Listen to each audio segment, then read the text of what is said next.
Happy with? Sammy, could, oh, great. Okay, thank you. You've done it. I had a point, Mike. Yep. On page 3, there's the bit, where are we, that says this is under documents and information shared in the meeting. Yep. There's nothing in the regulations about holding meetings in public, which isn't correct, and I think that should be amended. Either that taken out or explain where that's come from. Oh, sorry. Yeah, I see what you mean. Because there is a legal paragraph. Can you put the paragraph up? I was looking for it. Sorry, what was that, Adrian? Oh, sorry. What regulations would we be talking about?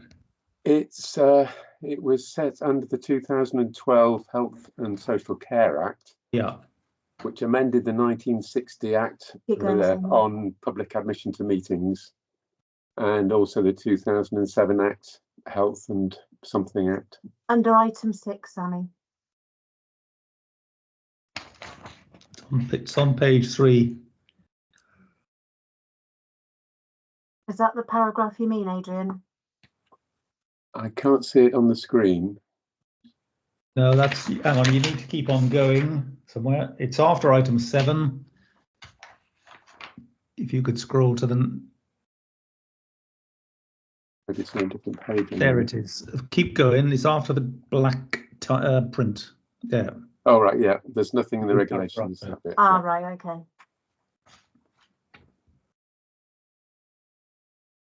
So, sorry, are we saying the paragraph is wrong, Adrian, and should be deleted? Yeah. Anybody have what would make it correct, Adrian? I mean, we could quote the legislation, or just, you know, accept that, you know, that the legislation is there. Are you saying that we do have to have them in public? Yes, I sent an email about it around last year. Yes, you did. Yeah, there's. I mean, I understand fully what Adrian says, and well, whether or not we were going to have this meeting in public, I thought we were actually going to have it in Broadway House, but that's by the by for the moment.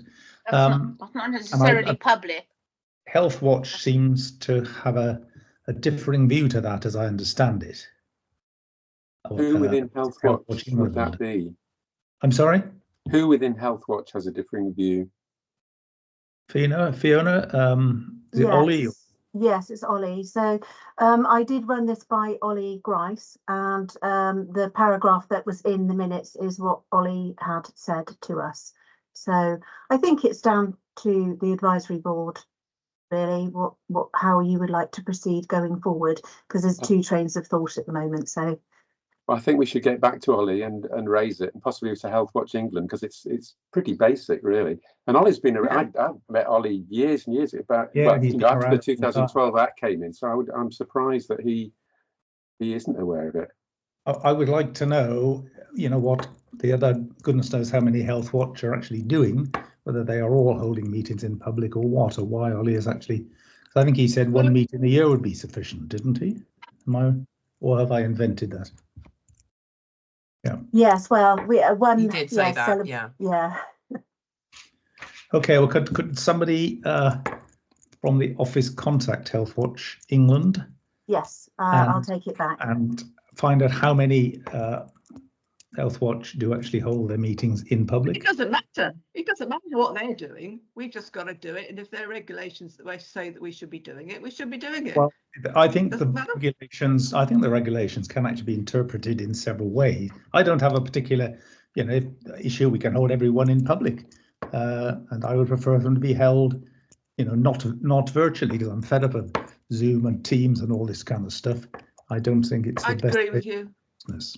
So I would prefer to see every meeting in you know, held where we actually attend, and one can always have the public attend and access to the public via Zoom or whatever, as they do, I think, at most council meetings, don't they, Martha?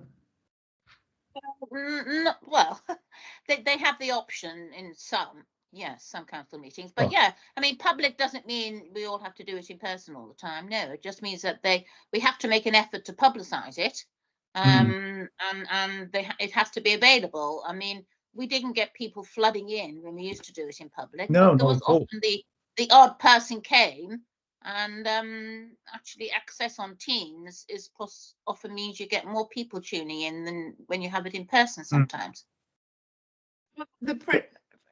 The principle of Healthwatch that what we stand by morally should be at some point to have a meeting in public. That means having a pre-meeting not in public, because we have to behave ourselves in public, but it means if we can do it once a year and that is okay with the regulations, yeah, fine. But I think morally, where we've all come from, or where certainly I've come from, and I think Adrian would agree, that it would be right to have a meeting in public, regardless of whether anybody comes or not. Yeah, definitely. Yeah. Yeah. This meeting has been publicised and the public have been invited, but no one's taken us up on it. Okay. Oh, so they could have tuned in if they'd wanted to. Yeah, that's what we agreed last time, is that every meeting we would publicise to be available to the public if they decided they wanted to join, or to post questions to us, the same format almost as Andrew did it before. So it's then publicised on social media and our website. They have to contact you to get the code to. Exactly that, yes. So I've asked on Facebook and on the website to contact us at contact@ email, and they'll then be sent the link, or just to post questions to us via that. So what are people's views on? So just for clarity, if we're going back to Ollie and going back to Healthwatch England, just to make, because it's not very good if there's sort of different messages coming out, so they ought to be clarified. And Fiona, if you want any help putting something together, I can help doing that if you like. Lovely, thank you, Adrian. Sammy, could Okay, you make a note for that for me to do, please? I have, yes, I have. Lovely, thank you. Okay, can we leave that for the moment? Yep. Everybody happy, or does anyone want to add? Yeah. No? Okay, fine. Well, we have a new, Healthwatch West Berkshire has a new member of the team. Yes, Fiona, we do. Like to, yeah, so her name is Hannah Dudziak, and she joined us last Tuesday. She's busy doing her training at the moment, and I think she's going to be a very good member of the team, and yeah, looking forward to getting her involved with all of the new projects that we've got coming up in the near future. How long does she do? What's the time? So Hannah will be doing 30 hours a week, and that will be Tuesday to Friday, 9 to 4:30. Remind me, Fiona, was that the one we actually offered the job to? Yes. Yes. So it was a second interviewee. Yes. Okay. Well, she struck me as being good, so I hope that. Yep. So she's very busy doing her training at the moment. So I think you will get to meet her, but I think it's a bit early just yet. Okay. Right. Thank you, Fiona. Item 4, the annual work plan. Yes. So I sent through a draft of the work plan to you that we had looked at so far. Obviously, it is in draft format, and not all of the projects are filled in yet because we're waiting to hear back from the health priorities survey that's been sent out. So there's 2 projects that we are obviously definitely want to do. The first one is the pharmacy one, which, as I said on the document, that the Health and Wellbeing Board did ask us to look at waiting times in pharmacies. So, and since then, obviously, Pharmacy First has come in. So we will be taking that into consideration. This will be a Berkshire West project in collaboration with Healthwatch Reading and Healthwatch Wokingham. And how will we go about that? So what we're going to do is a survey will be made public as soon as we can, actually, we want to get that sorted out in the next few weeks. And across Berkshire West, for people to fill in their experiences with Pharmacy First, the waiting times, and just generally their whole experience at the pharmacies across Berkshire West. And hopefully we're going to keep that open for quite a long time, actually. So that's the plan, is to look at it, sort of give it a good period of time for Pharmacy First to sort of bed in, and see how that people's experiences with it are progressing. So David Dean, the pharmacy the pharmacy person, was in a meeting yesterday, and he said that they've had a very good uptake of the services currently across Berkshire West, and it seems to be going quite well. All the pharmacies have completed their training now, and so it's looking to be quite a positive thing. So, but again, this could have an impact on waiting times and obviously medication and all of this sort of thing. So the survey should actually take all of that into consideration. I mean, it seems to be a bit messy, not the project, but as far as I can understand, or as I understood it originally, the access was via NHS 111, who would send you to an appropriate pharmacy which had an appointment. They would book you in, sort of thing. Then there was an issue that, in fact, you'd go to the GP and the GP would tell you to go to a certain pharmacy. But then I understand you can rock up at any pharmacy you like at 8 o'clock in the morning, and they, in theory, will see you, which seems incredibly messy, especially when most pharmacies have got one pharmacist on duty.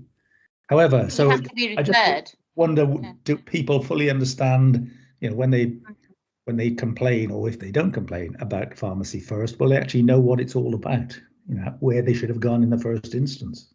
Well, the comms that have been coming out should explain how it works. Obviously, the comms that are from Bob, ICB, that are spread out and via the pharmacy service.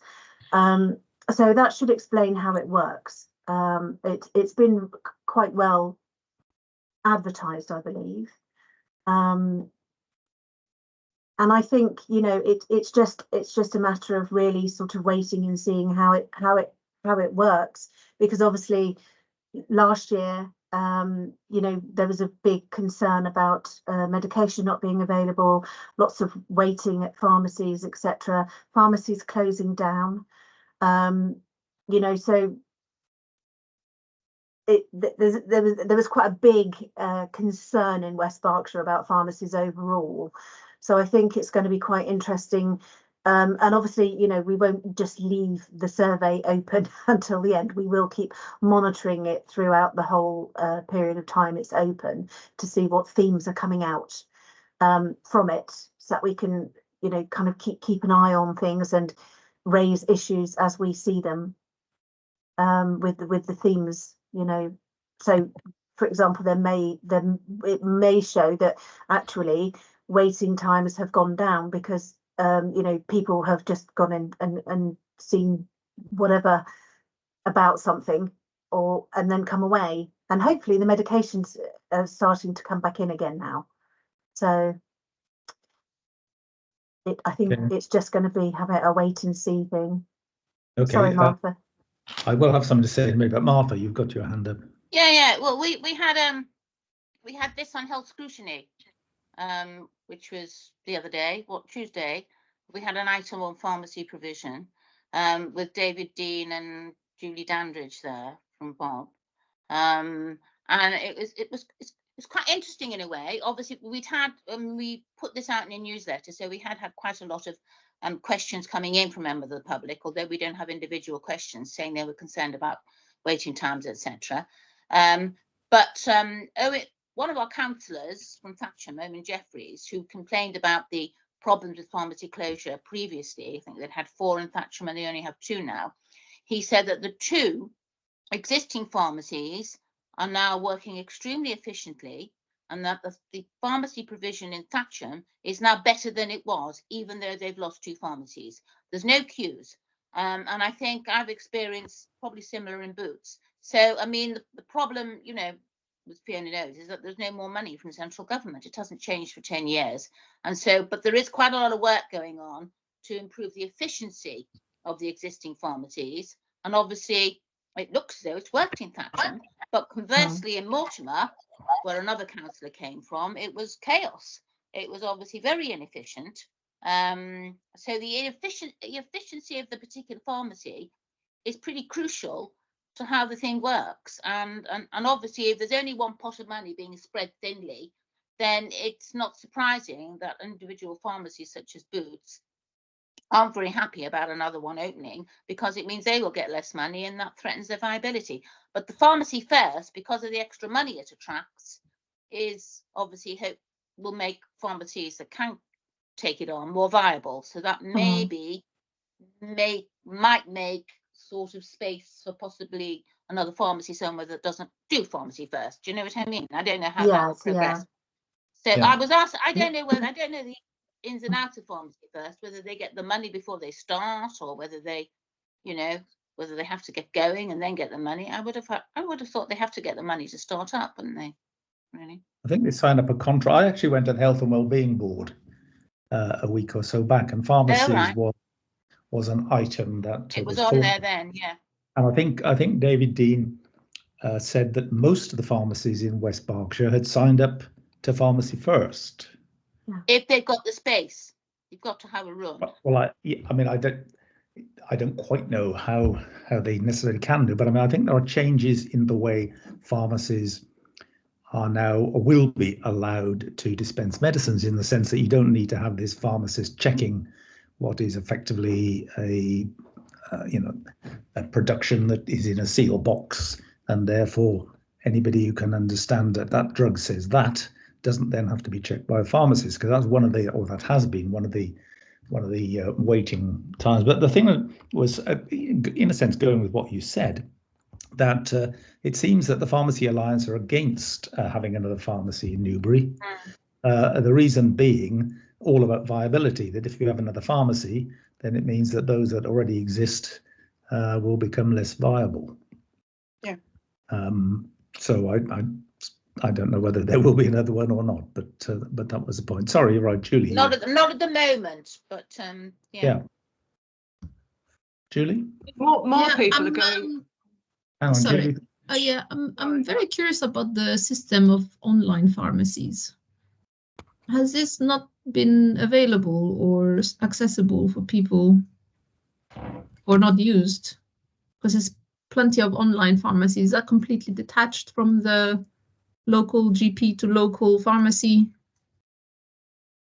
dispensing. Well, I think I mean, lots of what Cameron, I think he uses an online pharmacy. The GP simply send it to that particular online pharmacy, and then it's delivered. Yeah, it's very good, and they remind you when you need to put in for a new, and you can either do it through your GP, and GP will send it, or you can do it with them and they'll contact the GP. So how does that work out in the viability of our local pharmacies? Well, it's bound to have a negative effect, in a sense, isn't it? We are the architects of our own destruction by complaining about pharmacies and then saying, oh, we'll go online. So then, of course, there are less people to go to the pharmacy, less money for them from the prescriptions they actually dispense, etc. So yeah, but I mean, that's the if people can access prescriptions online through various verifications, or they can be sent through an online system and they can access them easily on the patient side, you know, they would rather go, as you say. I mean, that is going to lead to issues of viability of the local ones on site, but from patients, if that starts to be, you know, more accessible way to get their medicine on time, how can you counteract? I have heard cases of people complain that their drugs weren't delivered or were delivered late, but you know, you'll always get people complaining about anything, I guess. But it's another option, and how it all fits together is a bit difficult to see. Okay, well, I think we probably talked about that side of the project. Fiona, what else do you wish to highlight, and does anyone else wish to comment on the project? Yeah, so as you can see, the bottom at the bottom, excuse me. So I've laid the kind of areas that we're looking at, and underneath the project for unpaid carers, we are considering speaking to carers of those who have dementia or Alzheimer's. So we've kind of heard that the carers get lots of help at the beginning and of course at the end.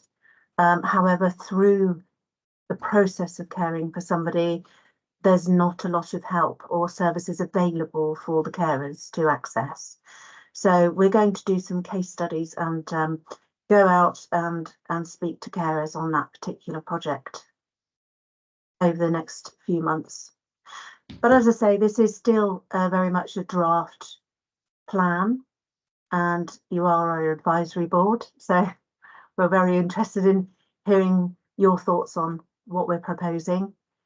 And as yet, we still have the survey to come back, of course, which is going to tell us what is the main themes that people are asking for at the moment.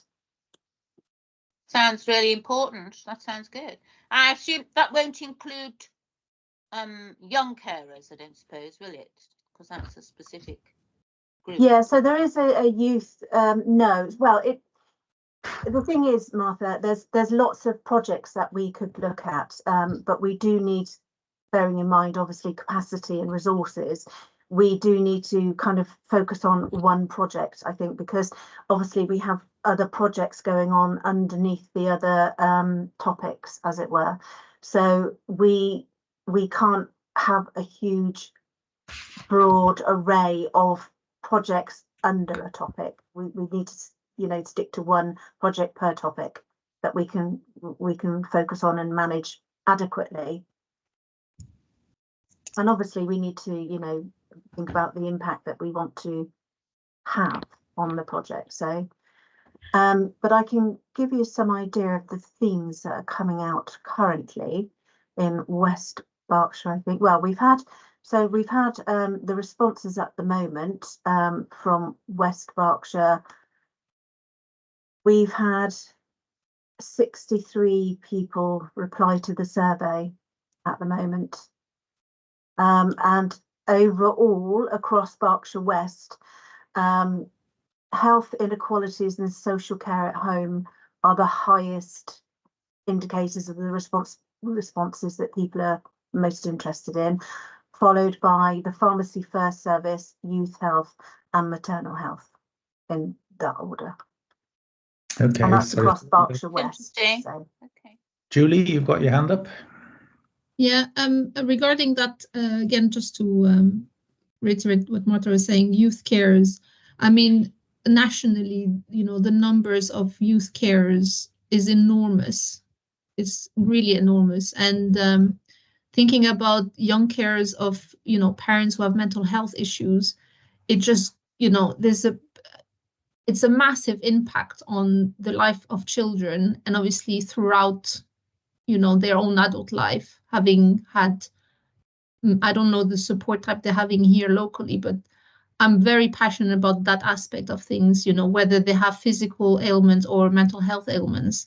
But the young carers, you know, I think we need to know how many there are in you know, our local area, because on the national level it's massive, and I don't hear enough about it. But because my field is on parental mental health and physical health, I'm just thinking the repercussion of this youth.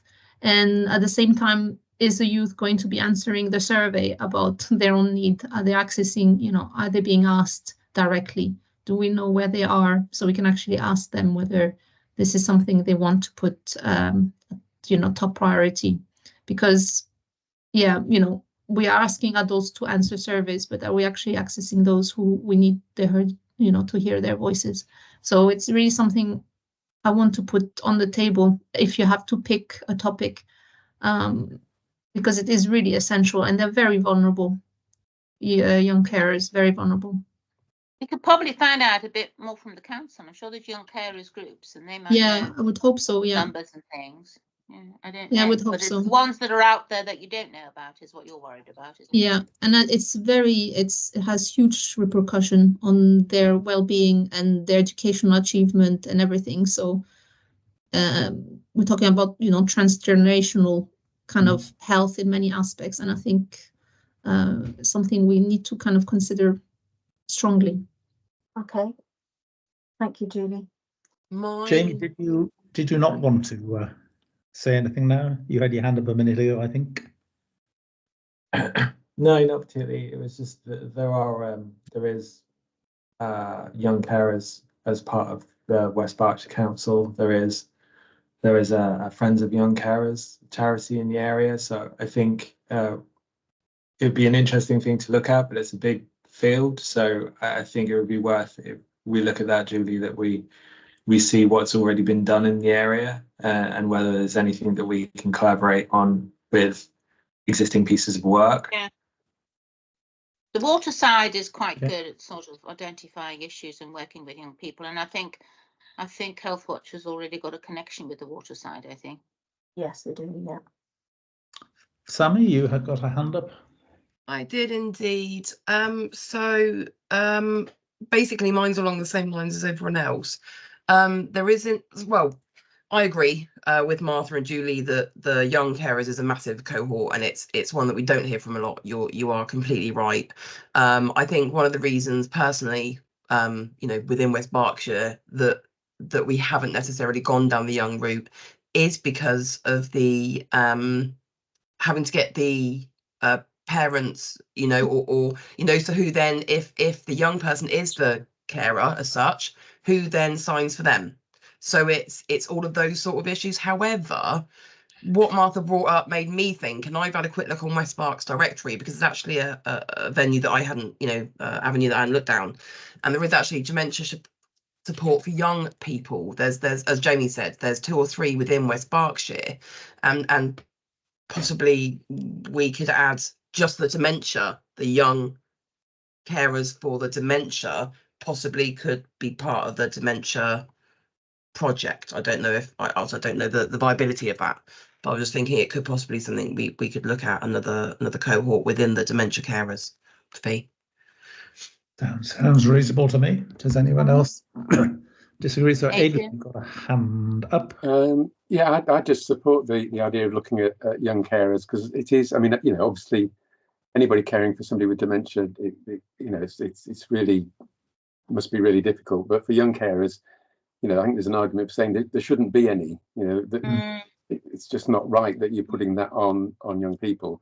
So it is a significant issue that is obviously recognised by the council, and we're not going to solve that problem. But so I mean, I just, you know, so obviously since you've been planning for doing older people, and this would be a bit of a change, is it worth doing a little bit more research on what's already out there, any existing projects, we know where we could actually make most difference, where we can work with, you know, others doing stuff, or where, you know, where there aren't things done? But in principle, I think, you know, I'll put young carers as top priority as well.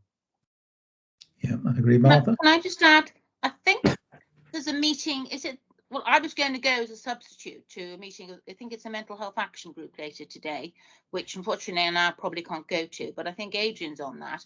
Is it worth raising this in that venue to see what people think? I mean, is that appropriate? Or can they lobby, you know, can they lobby the council, or can they pass things through to the council? They're a sub of the Health and Wellbeing Board, is that right, Adrian? Yes, that's right.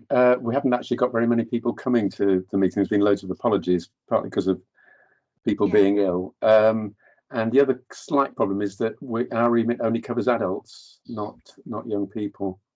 But the adults are being cared for by young, I don't know, whatever. Yeah. I mean, we could raise it. We can ask the question. That'd be worth Can I ask if does dementia class as a mental health? I mean, I know it is, but I just wondered whether we haven't included it in our remit, but there's a mental health place board at Berkshire West level, and they are including dementia and neurodivergence.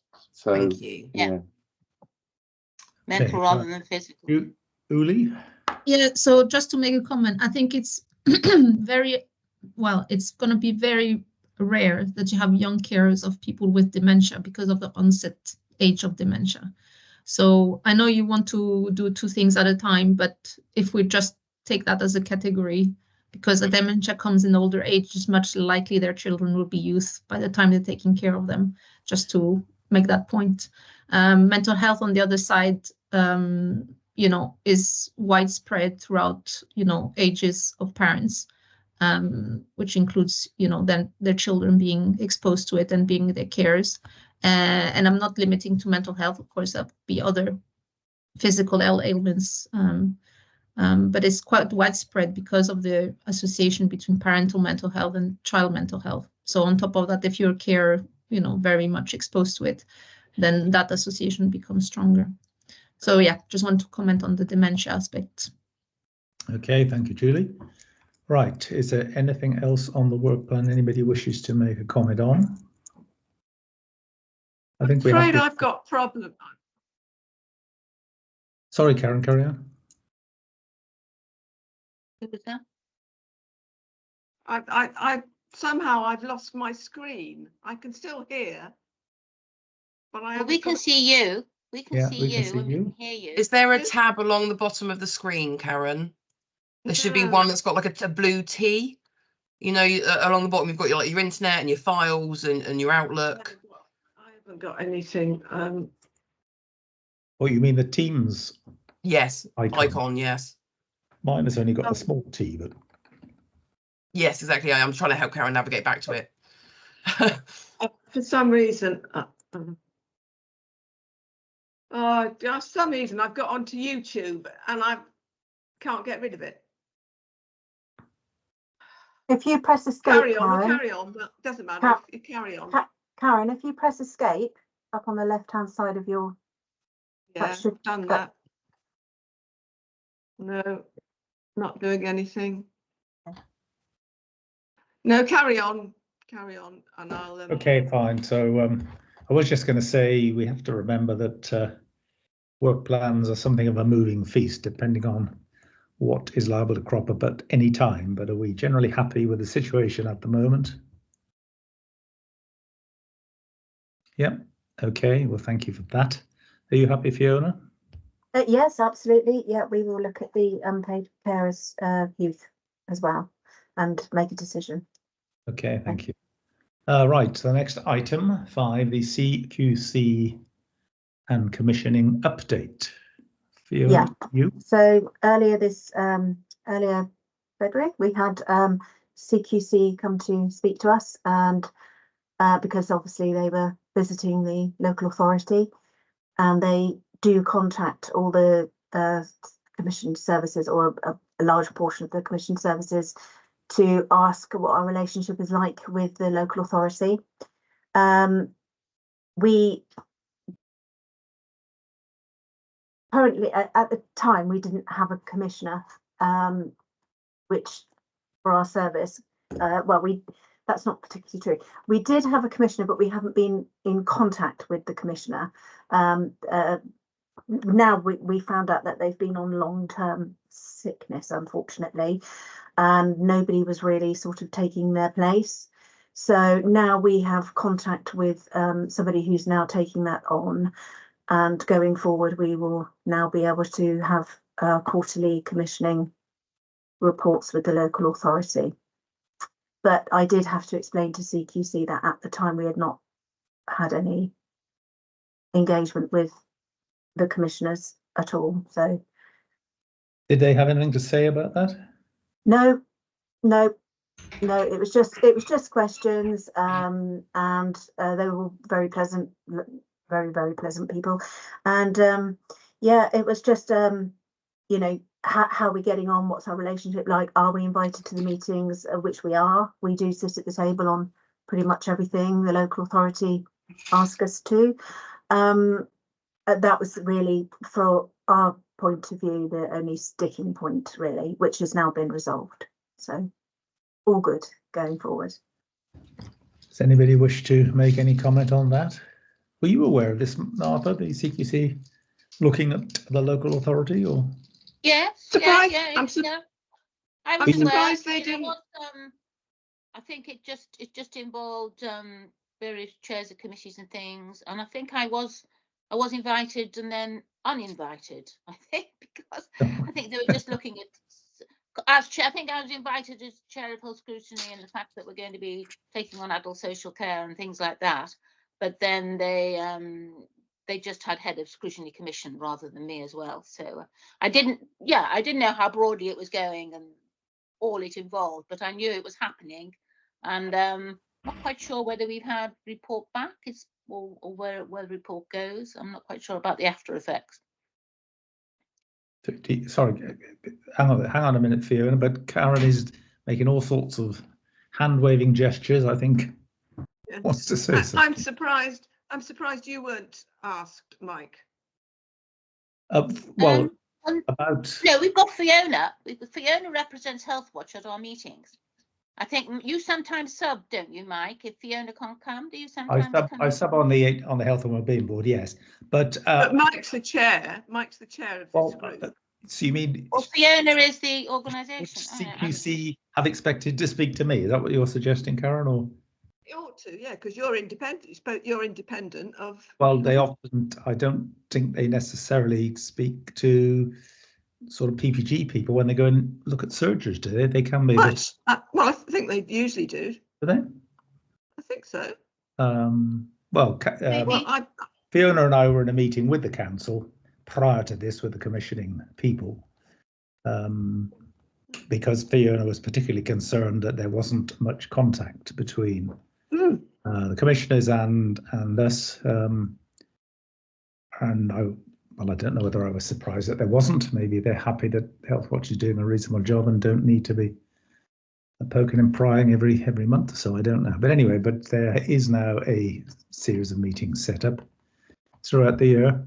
And so there will be much more contact than ever there was. Whether CQC would have expected to contact me, I don't know, Karen, to be honest. I must confess, it's the first, and I may be wrong, is this the first time we've come across CQC looking at the LAs? Or it's a new, so it was a pilot last year of how they were, the CQC were doing their assessments.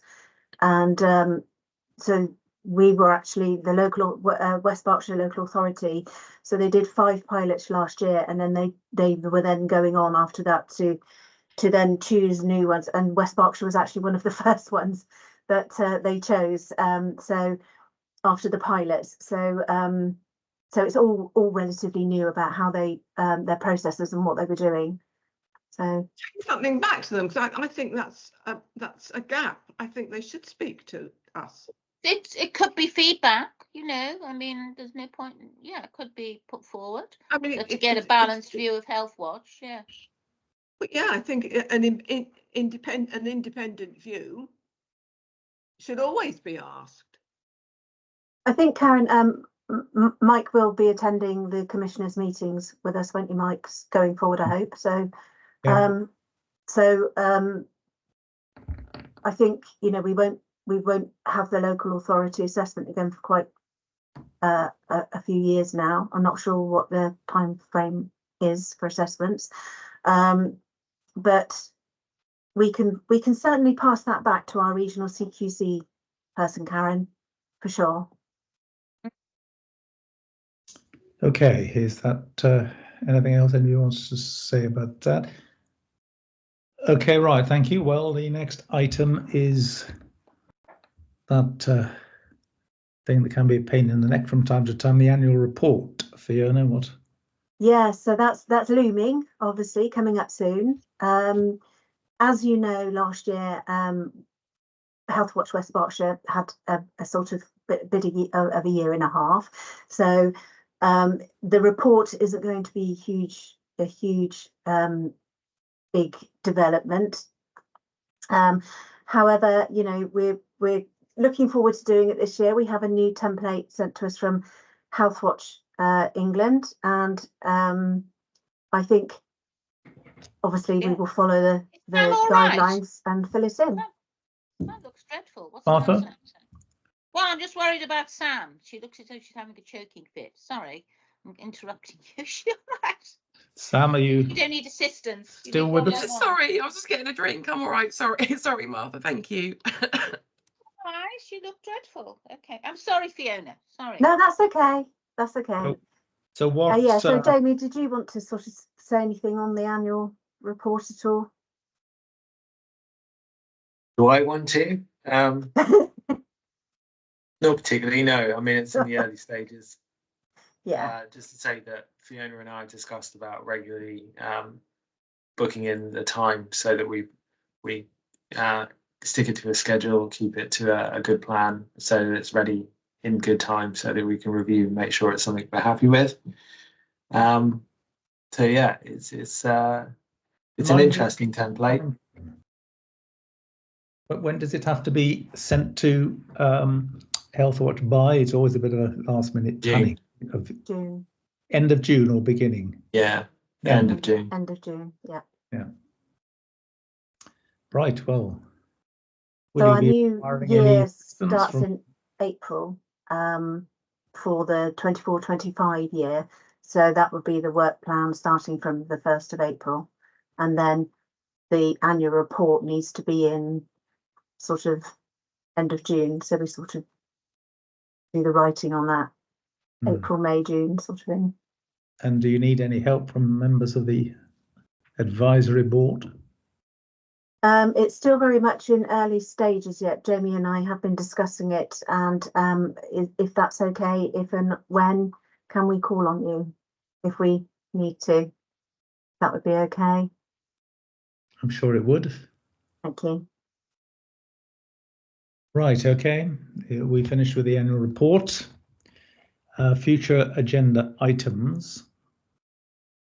It will be handy if we talked about emailing any ideas around to me. I haven't had any, so I don't know if there's any future agenda items people are particularly concerned that we should discuss on a regular or even intermittent basis. Well, community programs and things. Sorry, I'm butting in rather than putting my hand up. And I think we were going to be informed of anything where we could sort of help in a practical way. So I know most surveys are online, aren't they? I'm assuming.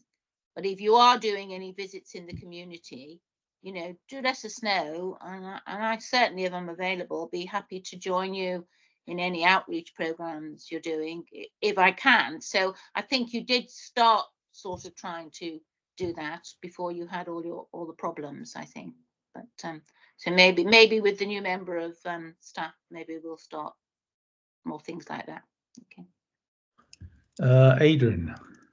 Well, just a couple of things off the top of my head. It'd be useful to maybe to get reports on any ongoing projects. You know, how they're going. Well, what's planned, any that's ongoing, and any that have reported.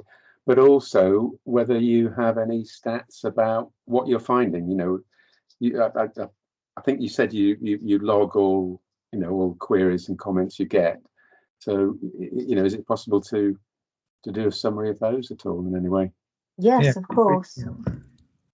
It would be good to know, I think, the sort of complaints or comments or whatever that you are getting. You know, we hear about them vaguely, but I think it would be useful for that as an item on the agenda. Sammy, you're now number 1. Sorry, thanks, Mike. I was just going to say really quickly to Martha, thank you as always for offering to come out with us. I've literally just emailed EduCafe. We're hoping, fingers crossed, depending on, because they're charging now. I don't know if we discussed this. Their funding has now stopped, so they're now charging local organisations to have a stall or to become like a member. Now it's called of EduCafe. Right. And unfortunately, we don't have the budget to be a long-term, you know, a yearly subscription. But I've inquired if they would allow us just to go next Wednesday on a one-off, pay for a one-off. And so if you're available next Wednesday, obviously, if they agree, that'd be great. It might be actually. Wednesday's not a good day, which I don't go very often there, but I think next Wednesday is possibly okay. Oh, okay. Well, obviously, I can keep you all of you updated. Obviously, once I hear back. Thank you. We'll Okay. contact you out of the meeting, Martha. Thank you. Okay, all right. Karen? Well, you mentioned it, Mike, but I think we ought to look at the complaints, because that ought to influence work going forward. So I think it's and we ought to have a look at. It would be good to have a spreadsheet with it or a chart with it, so that we can look at trends if things are improving. I mean, that's very much part of the sort of movable feast of the work plan, because out of these comments come up something that has to be done, irrespective of what may be on the original work plan. So yes, I think it is. Because I must confess, I don't really know what people are moaning about, whether it's one-offs, whether there's a trend. I hear more moaning to do with the PPG. There's always people will moan. Oh yeah, yes, absolutely. And they tend, you don't very often hear from people who are happy. It's always the small percentage who are not, who do all the moaning. Okay, well, it will certainly have those, I hope, as agenda items in future. Fiona, we're going to say something. Yes, I was just going to say that we can easily do add stats in and run the report. Not a problem at all. More than happy to do that. There was something, but I've forgotten, so I'll probably remember it in a minute. So Julie. Okay, Julie. Yeah, but just remembering from the top of my head, I'm looking at the survey flyer. Is there a way you can send like a few lines with the link so it can be sent on mobile phones, unless I've missed that part where you said it already? Just because, there are lots of groups of parents that I'm on, local parenting groups, so they may want to answer that survey if you want to increase your numbers. I think V sent it through, I think. Have you? Yes, I did. I sent it about a week ago. Okay, and that's why I'm just looking we at the can resend it again, Julie. Okay? That's fine. Yeah, because I think that'd be more efficient for me to share it on. Yes, of course. And I was just going to ask, I sent the digest out again last week. Have you all managed to look at it? And I just wanted to get some feedback, and if that's the sort of thing that you want. Yeah, that was very helpful. I saw that. Very good. Thank you. That was very good. Yeah. Okay, great. Oh, there was something else, Mike, I wanted to bring up in any other business, which I didn't add on to the agenda. I do apologise. So I can't remember if you know or not, but we also are responsible now, since the last tender in October, for the independent health complaints part of advocacy for West Berkshire. So that now comes under me and Jamie, and so now we will start running reports on that as well. So that's people who have obviously requested advocacy help for any NHS complaints. So we will start promoting that service out along with our Healthwatch comms as well. Just to let you know. Doesn't that mean you require extra? So in the advocacy, you're being asked to do something that you weren't otherwise doing. Yeah. So in the advocacy people, there is one person who does 12 hours on West Berkshire advocacy, but she has a different line manager. She doesn't come under me, although the responsibility of the reports come under me for West Berkshire. It sounds a bit convoluted, but it just seems the simplest way at the time, because the lady also does lots of other advocacy for advocacy, and a portion of her time is allocated to West Berkshire health complaints.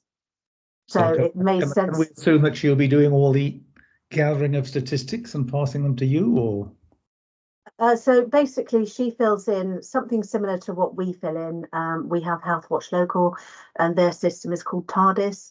And I have access to the TARDIS, which I now can run the reports on for West Berkshire advocacy.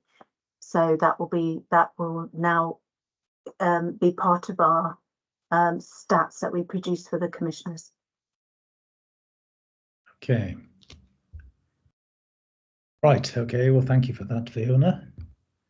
Do we have anything else to say on future agenda items? I don't think so. You still got a hand up, Fiona, or is that a... Oh, no, sorry, no. I don't know why okay. that hasn't come down now. Future meeting dates are listed in the agenda up until the end of the year. Is there any other business? Sorry, are all the meetings on Thursdays? I don't know what dates those are. Yeah, these are it's a very difficult day for me. Only today I'm working from home, so that's why I was attending, but I'm usually not around, especially if you want to do it in person. So this is a very difficult day for me to join you in the future. I'm not quite sure where they will happen to be on a Thursday, but is that by accident or design? No, we did discuss it previously, and it seemed that was a good day at the time. Julie must have been absent from those. Yeah, I must have been somewhere Julie. else. So I think I mentioned it in a response to one of the meetings. But yeah. Would anybody like to change the days? Tuesday. Not Wednesday for me.